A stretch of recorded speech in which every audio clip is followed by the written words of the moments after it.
오늘 말씀의 주제가 십자가의 능력입니다. 우리 주변에는 어떤 주어진 일들을 잘 감당해내는 사람들이 있습니다. 또 어떤 문제들을 잘 해결하는 사람들도 있습니다. 그 사람들을 우리가 능력자라 부릅니다. 또 능력자가 되어지길 다 원하지요. 그런데 우리 인생에 있어서 가장 큰 문제가 있습니다. 그리고 해결되지 않은 문제가 있어요. 그것이 죄와 죽음의 문제입니다. 이 세상에 아무리 능력자라 해도 죄와 죽음의 문제는 해결할 수가 없습니다. 예수 그리스도의 십자가의 능력은 죄를 감당하는 힘이고 죽음을 해결하는 능력입니다. 그래서 십자가의 능력이 참된 능력이고 생명의 능력입니다. 이 십자가의 능력이 여러분 가운데 임하시기를 축복합니다. 마가복음을 쭉 읽어가다 보면은요, 특히 이제 복음서를 읽어가면서 우리가 발견하게 되는 것은 예수 그리스도가 누구이신지를 늘 말해주고 있다는 거예요. 누가복음도 사건마다 그 예수 그리스도께서 하나님의 나라가 임하게 하는 왕이시라는 것을 밝혀주고 있습니다. 또 왕이신 예수님이 어떤 취급을 받으시는지, 또 왕이신 예수님은 어떻게 생명을 주시는 참된 왕이 되심을 증명해 가시는지를 기록하고 있습니다. 지난 말씀을 잠깐 살펴보면 예수님께서 잡히시고 공회에서 신문을 받으십니다. 대제사장이 물어요. 내가 찬송받으실 이의 아들 그리스도냐? 이렇게 묻습니다. 그랬더니 예수님의 대답이 내가 그니라고 하십니다. 찬송받으실 이는 하나님이시고 하나님 예수 그리스도가 바로 그 하나님의 아들 그리스도라고 하는 것을 말씀하신 것이죠. 이로 인해서 예수님은 신성모독죄로, 신성을 모독죄, 하나님을 모독했다는 죄로 사형에 해당하는 자로 정죄를 받으십니다. 어떤 사람들이 그에게 침을 뱉고 얼굴을 가리고 또 주먹으로 치며 선지자 노릇을 하라 하고 하인들은 손바닥으로 칩니다. 이렇게 예수님은 공회에서 이 종교적인 죄로, 신성모독죄로 사형에 해당하는 자로 이렇게 선고를 받으십니다. 그런데 로마 법정에서는 정치적인 죄명으로 고소를 당해요. 반란죄라는 거죠. 그래서 빌라도에게 넘겨졌는데 빌라도가 예수님을 신문할 때 묻습니다. 내가 유대인의 왕이냐? 지금 제가 무엇을 말씀하시는지 여러분 따라오실 수 있는 거죠. 지금 예수님이 내가 그니라 할 때 그니가 누구예요? 찬송 받으시리의 아들 그리스도. 빌라도가 신문을 합니다. 내가 유대인의 왕이냐? 예수님 말씀하세요. 내 말이 옳도다 이렇게 말씀을 하셔요. 그런데 빌라도가 무리에게 만족을 주고자 해서 바라바 예수는 놓아주고 이 그리스도 예수는 채찍질하고 십자가에 못 박히게 넘겨줍니다. 그랬더니 이 군인들이 예수님에게 자색 옷을 입히고 가시관을 섞어 씌우고 경례하면서 이렇게 말합니다.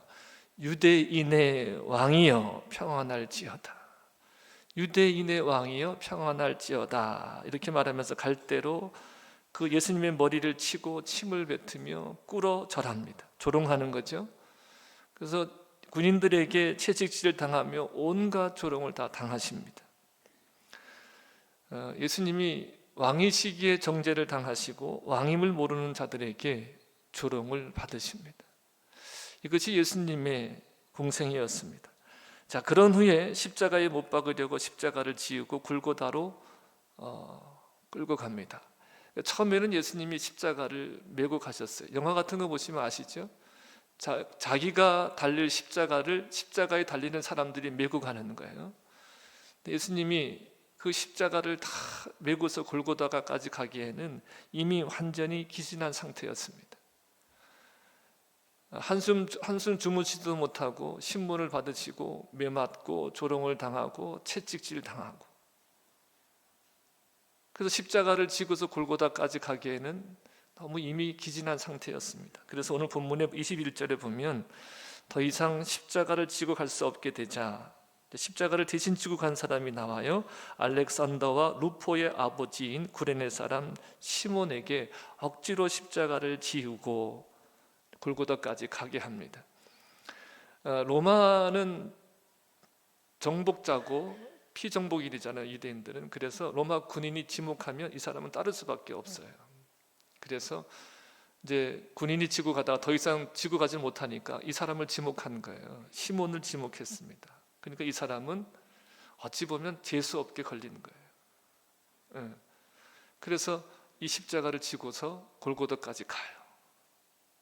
근데 골고다까지 가는데, 십자가를 지고 골고다까지 가는데 시몬의 마음이 어땠을까요? 제가 말씀드린 대로 재수 없다 생각되고, 누구 때문에 지금 자기가 이 고난을 겪는 거예요 지금. 예수님을 아마 미워하면서, 끝까지 미워하면서 가지 않았을까, 이런 마음도 들어요. 근데 시몬이 십자가를 지고 가고 있고 예수님을 질질 끌려서 이제 골고다까지 가게 되어집니다. 제자들에게 예수님이 말씀하셨어요. 내 십자가를 지고 너를 부인하고 나를 따르라 말씀하셨어요. 근데 그 제자들은 다 뿔뿔이 도망갔는데 시몬이 대신 십자가를 지고 따라갑니다.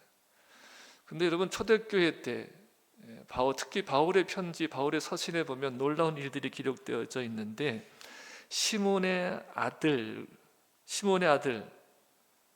그러니까 누구예요? 루포예요, 루포. 시몬의 아들과 그의 아내가 복음의 헌신자로 등장을 해요. 그때는 재수없다, 억지로 지고 가는 그런 거였지만, 그 십자가를 지고 갔던 이 시몬의 아들 루포와 그의 아내가 복음의 헌신자로 등장한다는 거예요. 그러니까 이 일조차 우연이나 재수 없이 걸린 일이 아니라 택하심을 입은 자들에게 일어나는 은총의 사건이라는 거예요. 여러분, 우리가 삶을 살아가다 보면 재수 없어 그런 일도 있고, 자기가 의도치 않게 자기의 뜻이 아니게 십자가를 지는 듯한 일들을 만나게 되어져요. 근데 여러분, 믿음의 사람들에게는 뜻하지 않게, 의도치 않게 십자가를 졌다면 그 또한 은총의 사건임을 보시길 바랍니다. 그 속에 하나님의 역사가 있어요. 자, 22절부터 23절 보십니다. 골고다에 이르러서 모략을 탄 포도주를 예수님께 주지만 예수님이 받지 않으셔요.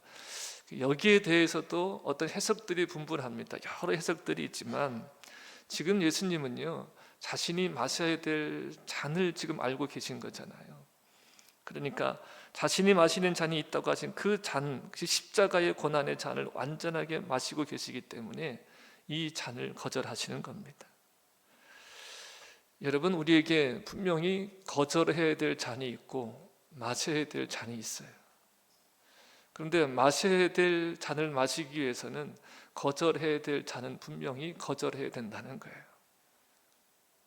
여러분, 이것을 우리가 분별해 가는 것이 믿음의 여정입니다. 그래서 거절해야 될 잔을 거절함으로 마셔야 될 잔을 마실 수 있는 저와 여러분이 또한 되기를 소망합니다. 자, 24절부터 27절에 보면 예수님의 옷을 다 벗기고 십자가에 못 박습니다. 예수님의 옷을 나누어 갖기 위해서 제비를 뽑습니다. 평행 본문에 보면 이렇게 기록되어 있어요. 겉옷은 네 조각으로 찢어서 군인들이 나누어 가집니다. 근데 속옷은 통으로 짠 것이기 때문에 제비를 뽑아서 한 사람이 차지합니다. 겉옷, 속옷 얘기 다 나오잖아요. 그러니까 우리가 어떤 영화나 그림이나 이런 게 보면 예수님이 뭔가를 이렇게 걸치고 있잖아요. 근데 성경을 통해서 보면 걸쳤다 안 걸쳤다? 걸치지 않으시는 거예요. 전혀 걸치지 않으시는 거예요. 온갖 수치를 다 당하신 거죠. 근데 십자가에 못 박은 시간이 제3시입니다. 그러니까 우리 시간으로 환산하면요, 아침 9시예요. 그러니까 유대 시간에 6을 더하면 지금 우리 시간이 되거든요. 그러니까 아침 9시입니다. 그러니까 이 유대 당국자들이 얼마나 서둘렀냐 하는 것을 알 수가 있는 거예요. 새벽부터 서둘러서 지금 이 일을 진행하고 있는 겁니다. 자, 그리고 십자가 위에 있는 제목을 적은 표에 뭐라고 써 있어요?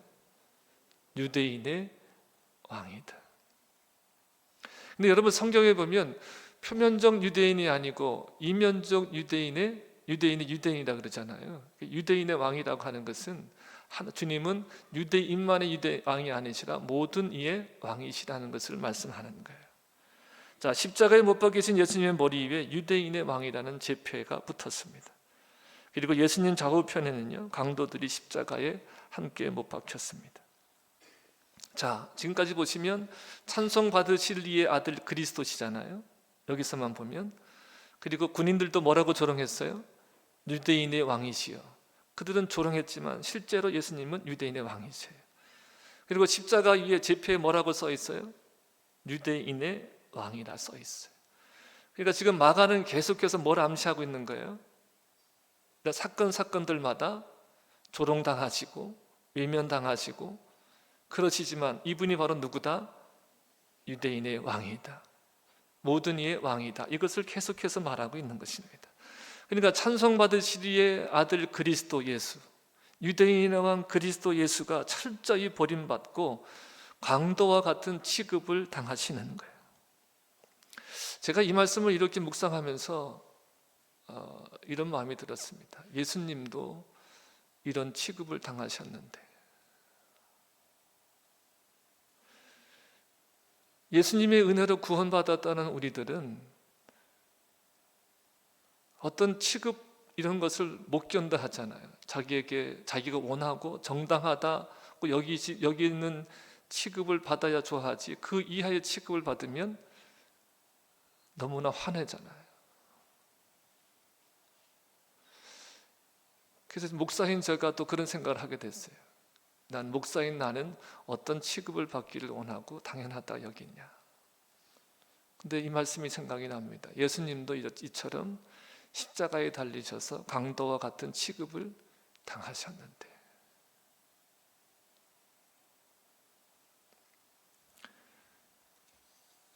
자, 28절, 30절 봅니다. 28절에 여러분 각주를 보면 어떤 사본에는 뭐라 되어 있어요? 불법자와 함께 인정함을 받았다 한 성경이 응하게 하였느니라. 이것도 이사야 53장 12절에 기록되어 있는 대로 예수님이 성경을 응하는 모습이에요. 29절입니다. 자, 그런데 지나가는 자들이, 예수님이 지금 어떤 상태에 있어요? 다 벗기운 채 십자가에 못 박혀 있습니다.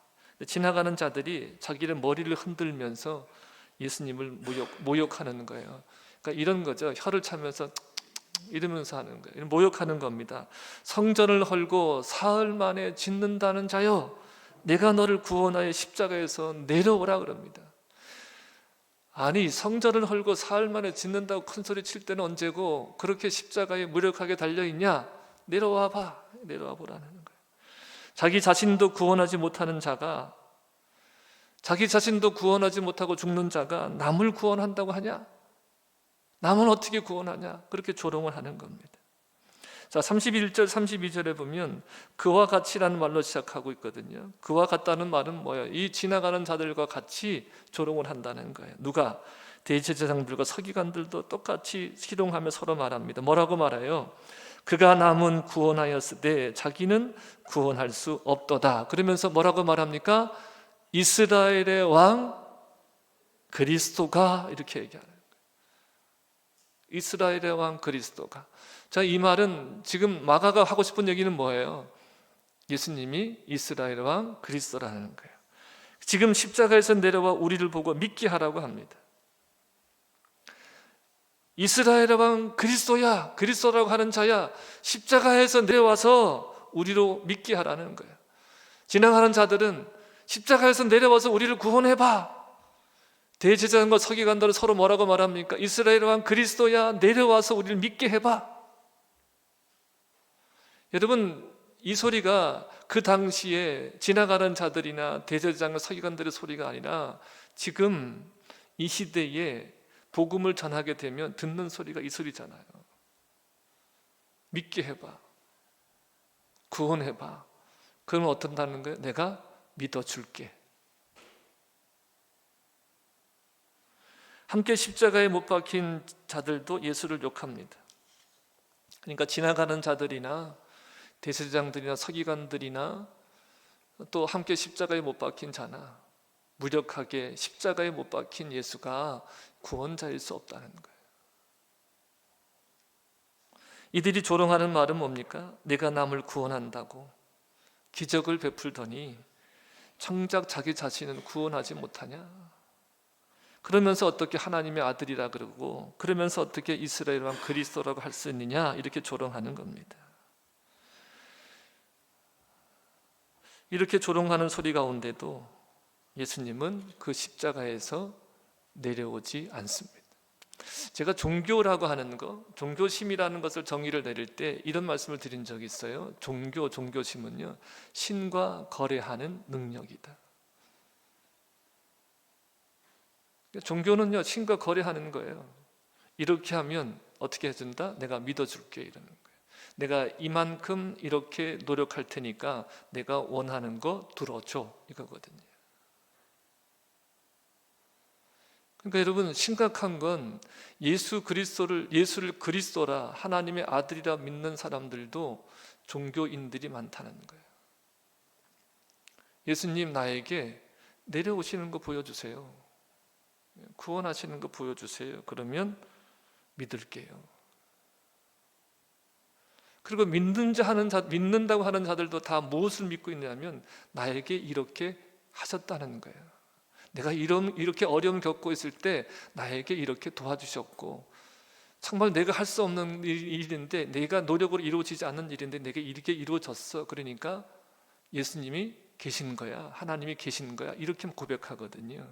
근데 여기에 뭐가 빠져 있어요? 뭐가 빠져 있어요? 십자가가 빠져 있어요. 십자가가 빠진 복음이 없고, 십자가가 빠진 구원이 있을 수가 없어요. 십자가는 예수님만 못 박힌 십자가가 아니고, 예수 그리스도를 믿는 자들은 예수 그리스도와 함께 죄를 범하던 옛사람이 십자가에 못 박히는 거예요. 이거 없이 여러분, 구원이라는 게 있을 수 없는 거예요. 여러분, 우리의 신앙은 신과 거래하는 기술이 아닙니다. 십자가에 무력하게 못 박히셨으나 그 죽음이 우리를 구원하는 죽음이었음을, 우리를 대속하는 죽음이었음을 믿는 것이 우리의 신앙이에요. 십자가에서 예수님은 내려오지 않습니다. 온갖 조롱과 유혹 가운데도 내려오지 않아요. 어떤 주석이나 책들에 보면 다 이것을 마지막 유혹이다 이렇게 표현을 하더라고요.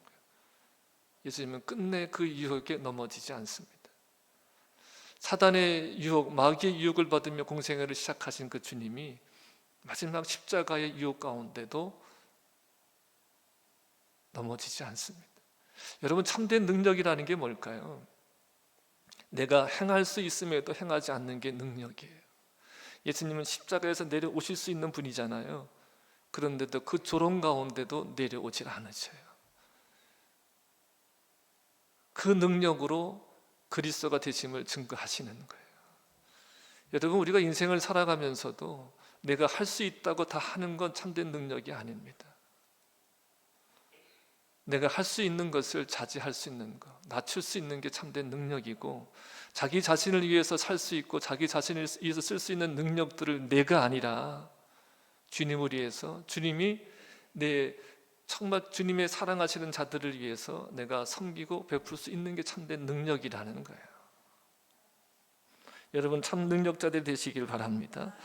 오히려 예수님은 십자가에 이어서 이렇게 말씀하세요. 저들의 죄를 사하여 달라 그럽니다. 저들이 하는 짓을 알지 못한다고 하셨습니다. 33절 34절에 보시면 십자가에 못 박히신 시간이 몇 시였어요? 오전 9시인데 십자가에 못 박히시고 3시간이 지난 12시에 온 땅에 어둠이 임해서 오후 3시까지 계속됐다 그랬습니다. 오후 3시에 예수님께서 크게 소리를 지르셔요. 엘리 엘리 라마 사박다니 하십니다. 이 말의 뜻은 나의 하나님 어찌하여 나를 버리시나이까. 이때 임한 이 어둠에 대해서도 여러 가지 설명들이 있습니다. 근데 여러 가지 설명 중에서 저를 이렇게 마음에 와닿는 설명이 있었는데, 그것은 뭐냐면 아들을 십자가에 죽게 하지만 그 아들이 십자가에서 벌거벗기 친 채 고통하고 신음하는 것을 참아 볼 수 없는 하나님이 어둠으로 가리셨다는 거예요. 세상의 어둠으로 가득 차게 만든 하나님, 그 하나님의 마음을 볼 수 있는 거죠. 예수님은 십자가에서 하나님께도 완전히 버림을 받으셨습니다. 33절 36절 예수님께서 나의 하나님 나의 하나님 어찌하여 나를 버리시나이까 하는 부르짖음을 곁에 섰던 자 중에 어떤 이들이 듣습니다. 근데 들었지만 제대로 듣지 못했어요. 그래서 엘리야가 부른다라고 합니다. 자, 그러자 한 사람이 해면에 신포도주를 적셔서 갈대에 깨어 마시게 합니다. 여러분, 이것은요 고통을 덜어준다는 의미가 아니에요. 그 이후에 보면 뭐라 그래요? 엘리야가 와서 그를 구원하나 보자. 이것은 뭐예요? 생명을 연장시켜서 죽지 않게 만들어서 엘리야가 그를 구원하나 보게 하자. 이것 또한 조롱하는 거예요. 자, 37절입니다. 이제 끝내 예수님께서 큰 소리를 지르고 숨지십니다. 보통 이제 십자가에 달려 죽는 사람들이 어떤 기진해서 죽는데 예수님이 마지막으로 큰 소리를 지르셔요. 굉장히 예외적인 표현인데, 그러니까 이 표현은 죽어가는 사람의 마지막 헐떡임이 아니라 부활의 승리를 얘기하는 승리의 외침이라는 것입니다. 그래서 이 부활은 믿음으로 예수 그리스도와 연합된 자들의 승리이기도 하죠. 자, 그러시면 숨이 지시는데 여기서 소리 지르셨다는 말씀은 문자대로 하면 숨을 내쉬다 이런 의미입니다. 히브리에서 이제 히브리어에서 숨이라는 것이 루아흐 이제 이런 의미인데 이런 단어인데 헬라어에서는 여러분 잘 아시는 퓨뉴마 곧 영과 또 성령이란 그런 뜻으로 번역이 되어집니다. 그러니까 여러분 이렇게 해석할 수가 있는 거예요. 지금 예수님이 십자가에 죽으심은 예수님의 그 영, 우리가 성경에 보시면 예수님의 영, 성령 같은 말이잖아요. 그러니까 예수님의 그 영을 넘겨주신 것이다 이렇게 해석할 수 있는 거예요. 그래서 요한복음 19장 30절에 보면 다 이루었다 하시고 고개를 숙이는 영혼이 떠나가셨다 이렇게 번역이 되어 있습니다. 영혼이 떠나가셨다 이렇게 되어 있지만 그 영을 넘겨주시는 거예요. 누구에게 넘겨주시는 거예요? 누구에게? 믿는 자들에게 넘겨주시는 겁니다. 죽음으로 그 생명의 영을 믿는 자들에게 넘겨주시는 거예요. 여러분, 예수님께서는요 십자가에서 버림받으시죠. 십자가에서 버림받으시고 또 모든 사람들에게 버림받아요. 근데 모든 사람의 누구도 포함이 되어지는 거예요. 나도 포함이 되어지는 거예요. 하나님께도 버림을 받으시고 또 모든 사람들에게 다 버림을 받으셔요. 근데 우리도 예수님을 버렸지만 예수님은 우리에게 자기 자신을 내어주셔요. 그리고 우리를 짊어지셔요. 우리의 죄를 짊어지시고 우리를 살려내십니다. 그러니까 복음은 뭐냐면 예수님이 십자가에서 다 이루심이라는 거예요. 자, 38절입니다. 이에 성소 휘장이 위로부터 아래까지 찢어져 둘이 되었습니다.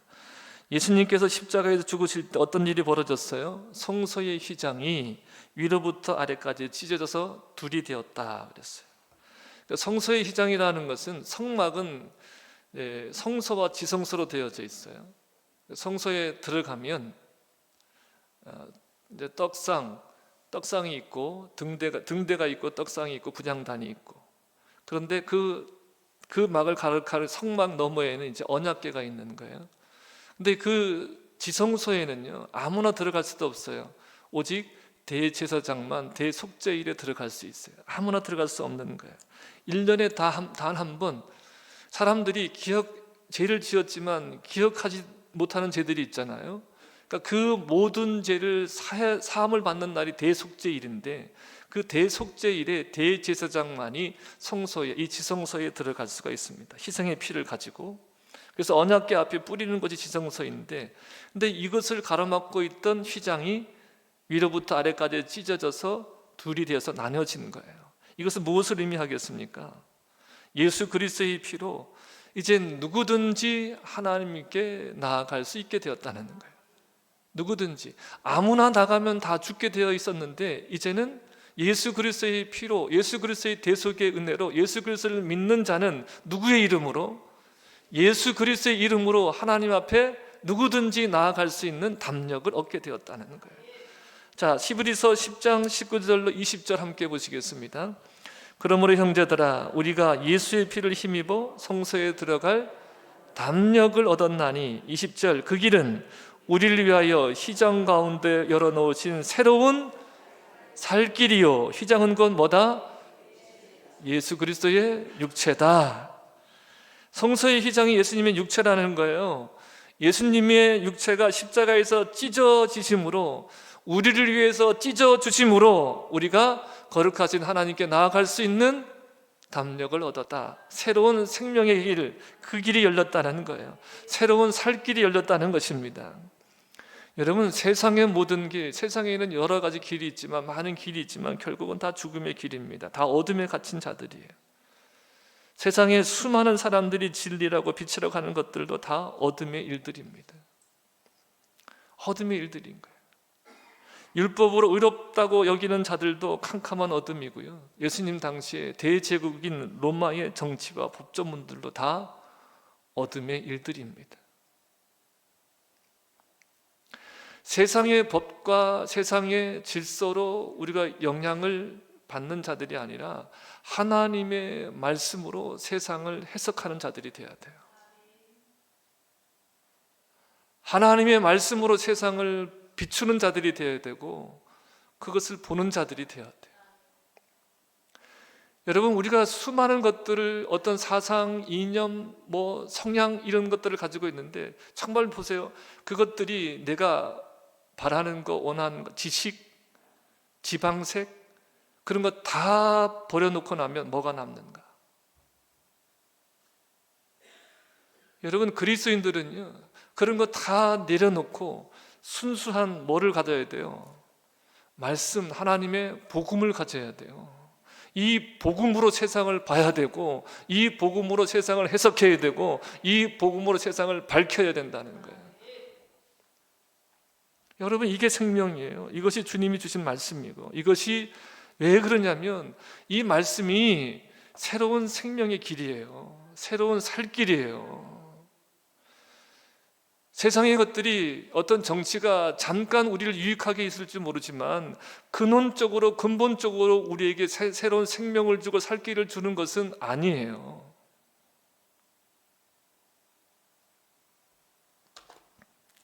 이러한 어둠들이 빛으로 가장해서 있기 때문에 참으로 빛이신 예수님께서 십자가를 지시는 장면을 빛으로 보지 못하는 겁니다.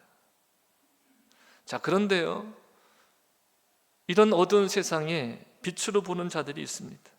누가 볼 수 있을까요? 39절입니다. 39절 말씀 함께 읽어볼까요? 예수를 향하여 섰던 백부장이 그렇게 손지심을 보고 이르되 이 사람은 진실로 하나님의 아들이었다 하더라. 자, 예수님을 십자가에 처형하는 일을 진두지휘했던 사람이 백부장이거든요. 아마 이 사람은 그 빌라도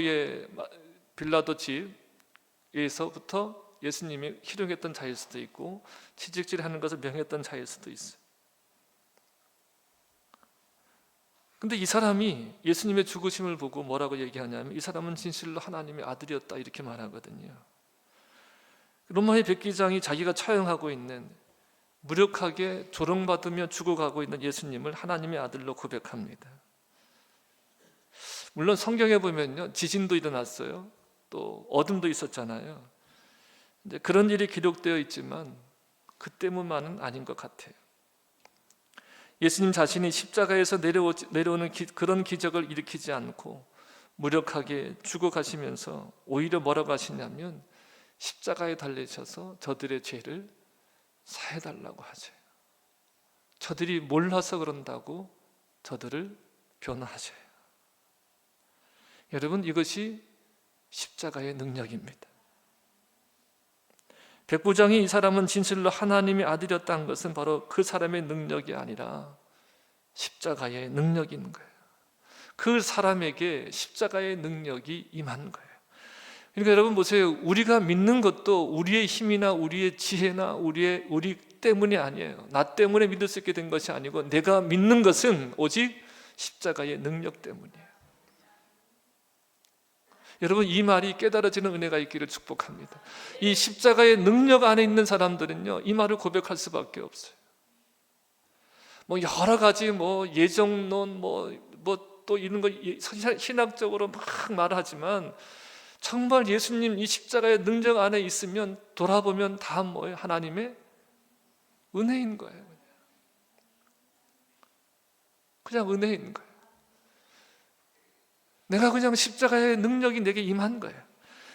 이 백부장에게 십자가의 능력이 임한 거예요. 왜냐하면 예수님의 십자가는 그 자체로 뭐예요? 능력이기 때문에, 구원하는 능력이기 때문에, 하나님께로 나아갈 수 있는 길이기 때문에, 새로운 길이요 살 길이기 때문에 그 자체의 능력이 백부장에게 임하는 거예요.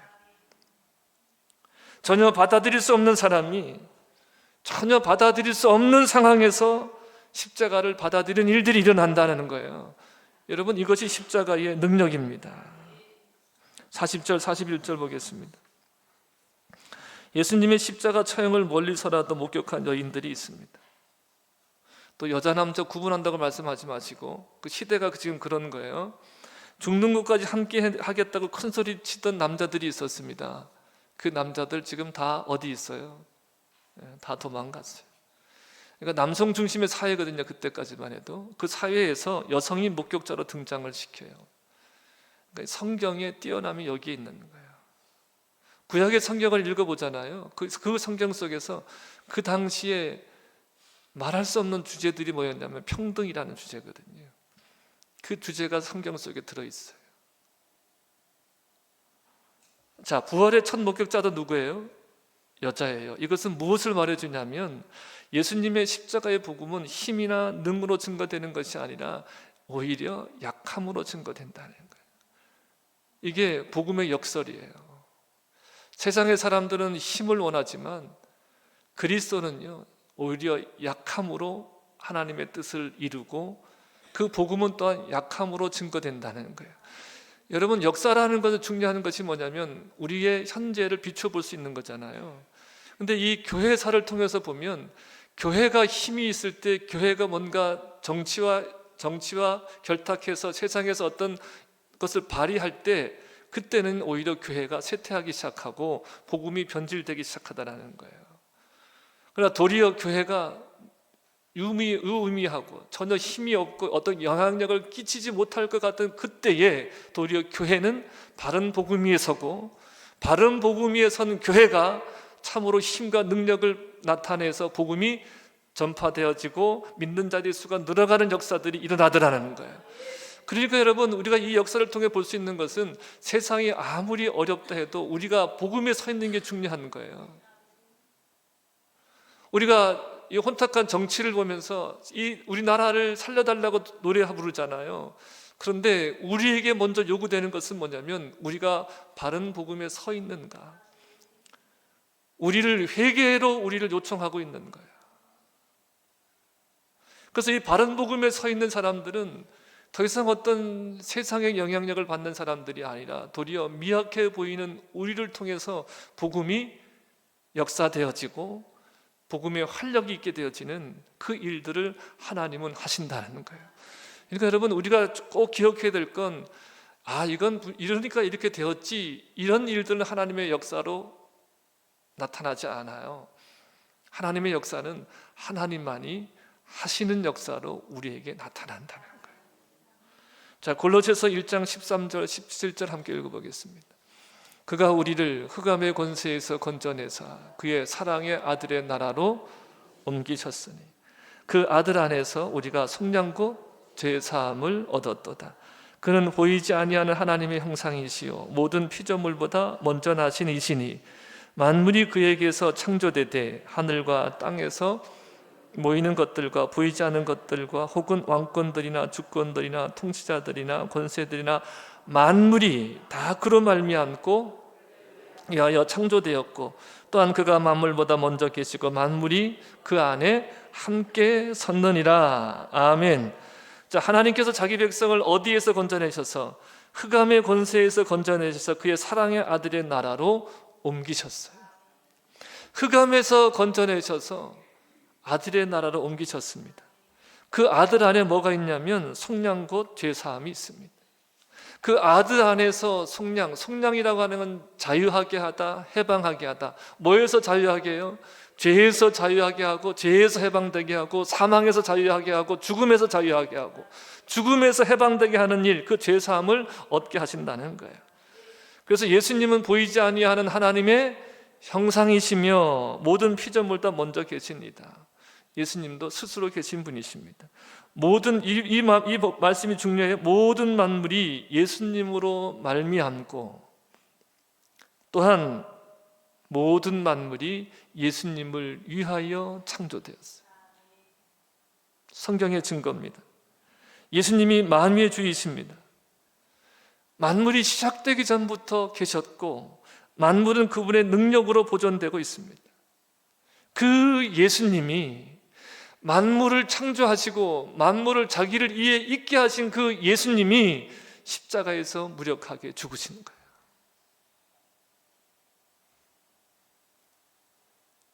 십자가에서 무력하게 죽으신 거고, 십자가에서 온전히 다 이루셨습니다. 하나님이 사람이 되어 오셨어요.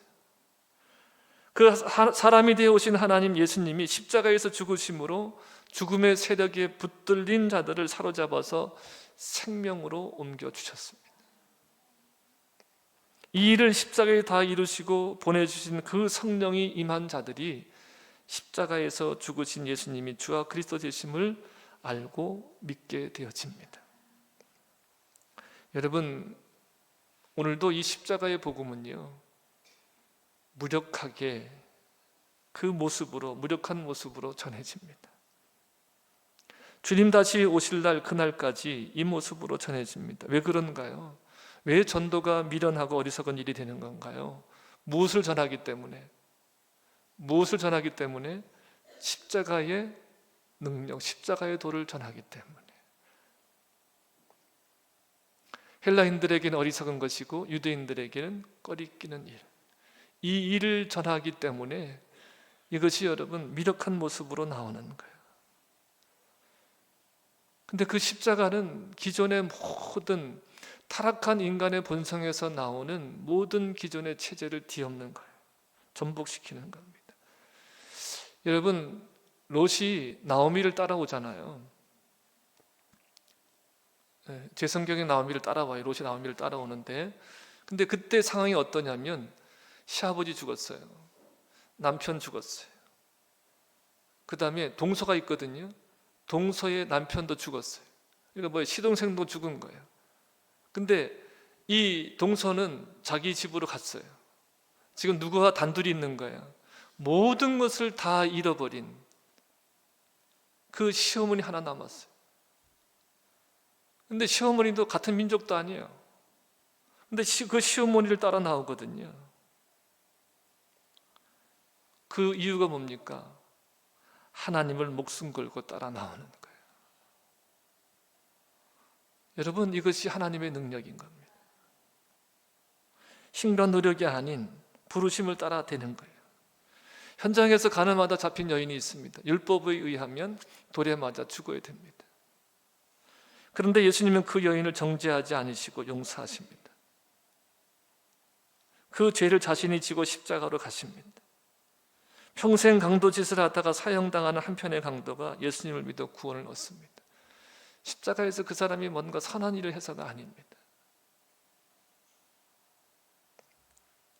십자가에 예수님을 처형하던 로마의 백부장이 십자가에서 죽으시는 예수님을 보고 이는 실로 하나님의 아들이다 이렇게 고백을 합니다. 여러분, 이것이 십자가의 능력입니다. 여러분, 십자가의 능력이 이미 임해 있습니다. 저는 여러분 이렇게 이 말씀을 꼭 드리고 싶어요. 여기에 와 계신 여러분, 이 자리에서 함께 예배하는 여러분, 이미 십자가의 능력이 여러분 가운데 임해 있습니다. 그것을 더 선명하게 가려진 수건을 걷어주시고 뿌옇던 것이 선명해지는 일들 또한 하나님께서 하시리라고 믿습니다. 그 십자가 안에서 빛을 보시고 생명을 얻고 참된 안식을 얻기를 바랍니다. 여러분, 십자가의 능력이 오늘 우리를 살게 하는 것처럼 이 험한 세상 살아갈 힘과 용기가 되기를 주님의 이름으로 축복합니다. 십자가의 능력만이 우리의 참된 생명입니다. 이 은혜가 임하기를 주님의 이름으로 축복합니다.